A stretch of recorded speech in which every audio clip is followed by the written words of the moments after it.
মুহূর্তে আমি আছি জৌনপুর স্টেশন। যাই হোক, জৌনপুর স্টেশনে ভিতরে আমি চলে এসেছি টিকিট কাউন্টার থেকে ভিতরে। এইসব ওয়েট করছে, রিজার্ভেশন টিকিট করা আছে, ওরা গাড়ি ধরবে পরে। যাই হোক, এই মুহূর্তে আমি ভিতরে এসেছি। ভিতরের কীরকম পরিষেবা তোমাদেরকে দেখাবো। এই যে গাড়ি একটা দাঁড়িয়ে আছে, দূরপাল্লার গাড়ি সবগুলোই। এখন আমি তোমাদেরকে দেখাবো যেটা এখানে সব বেশিরভাগই হিন্দি লেখা আছে।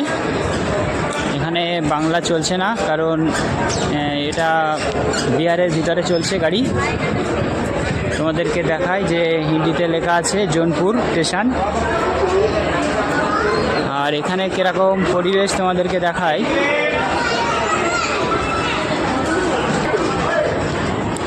আর এখানে ওঠার জন্য চলন্ত সিঁড়িও আছে। আমি এখন যাব হয়তো 5 নম্বরে আমার গাড়িটা দেবে। আমি যাব আজমির জংশন পর্যন্ত যাব। যাই হোক, চলন্ত সিঁড়িটা দেখতে পাচ্ছ, এই সিঁড়িটা এখানে আছে। ওপরে ওঠার জন্য অনেক রকম সুযোগ সুবিধা, অনেক রকম ব্যবস্থা আছে। তোমরাও চাইলে আসতে পারবে, এখানে এসে ঘুরে যেতে পারবে। এদিকের পরিবেশ কেমন আছে, কেমন এদিকে জায়গা বা কেমন পরিবেশ, মানে কীরকম এদিকে নিয়ম শৃঙ্খলা সবগুলো দেখতে পারবে। আমি এসে আমার খুব ভালো লেগেছে। যাই হোক, তোমরা আসলে আশা করি খুবই ভালো লাগবে। জৌনপুর স্টেশন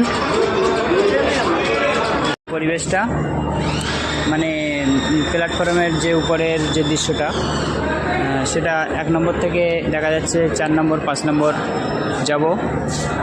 উপরে ওভারব্রিজ করা আছে।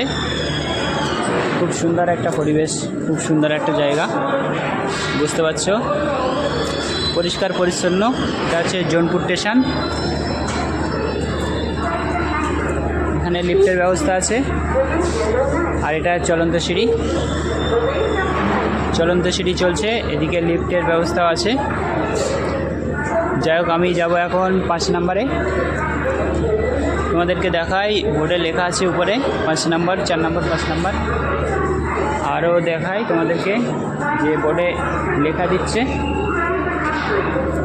লিখে দিচ্ছে ট্রেন কত নম্বরে ঢুকবে। যাই হোক, 4 নম্বর, 5 নম্বর।